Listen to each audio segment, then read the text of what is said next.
Kapurai police મથકમાં ફરજ બજાવતી 28 વર્ષીય મહિલા હેડ કોન્સ્ટેબલ પ્રિયંકા પ્રજાપતિએ ગત રાત્રે આજવા રોડ સ્થિત પોતાના મકાનમાં ગળે ફાંસો ખાઈ આત્મહત્યા કરી લેતા ચકચાર મચી છે।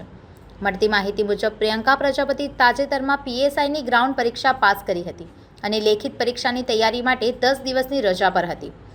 ગત રાતે લગભગ 11 થી 11:30 વાગ્યાની આસપાસ એક પોલીસ મિત્ર અભ્યાસનું મટીરીયલ આપવા તેમના ઘરે પહોંચ્યા હતા।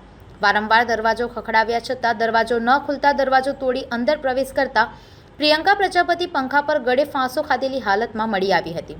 ઘટનાની જાણ થતાં બાપોદ પોલીસ મથકની ટીમ તાત્કાલિક સ્થળ પર પહોંચી કાયદેસરની કાર્યવાહી હાથ ધરી હતી અને મૃતદેહને પોસ્ટમોર્ટમ માટે સયાજી હોસ્પિટલ ખસેડવામાં આવ્યો હતો। પોસ્ટમોર્ટમ બાદ સાથી પોલીસ કર્મચારીઓએ તેમને ફૂલહાર અર્પણ કરી ભાવભીની વિદાય આપી હતી। સમગ્ર મામલે બાપોદ પોલીસ મથકના પીઆઈ એમ.કે. ગુર્જરે વધુ માહિતી આપી છે। છેલ્લા 2 વર્ષથી કપુરાઈ પોલીસ સ્ટેશનમાં પોલીસ કોન્સ્ટેબલ તરીકે ફરજ બજાવે છે। તેઓ નવજીવન જે વોર્ડ નંબર 5ની ઓફિસની સામે એકલા રહે છે અને પીએસઆઈમાંની તૈયારી કરતા હોવાથી છેલ્લા 10 દિવસથી રજા ઉપર હતા। કાલે 23:30 વાગે અમને જાણ થઈ કે બેન દરવાજો ખોલતા નથી। તે બાબતે તાત્કાલિક અમારા ઇન્વેના માણસો પહોંચી ગયા।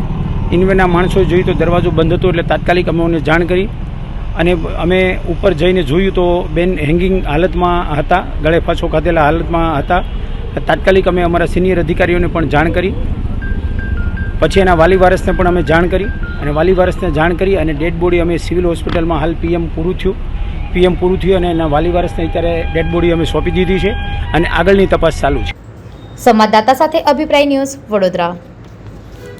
આવા જ વધુ સમાચારો જોવા માટે સબસ્ક્રાઇબ કરો અમારી યુટ્યુબ ચેનલને અને જોડાયેલા રહો ફેસબુક, ઇન્સ્ટાગ્રામ અને ટ્વિટર પર।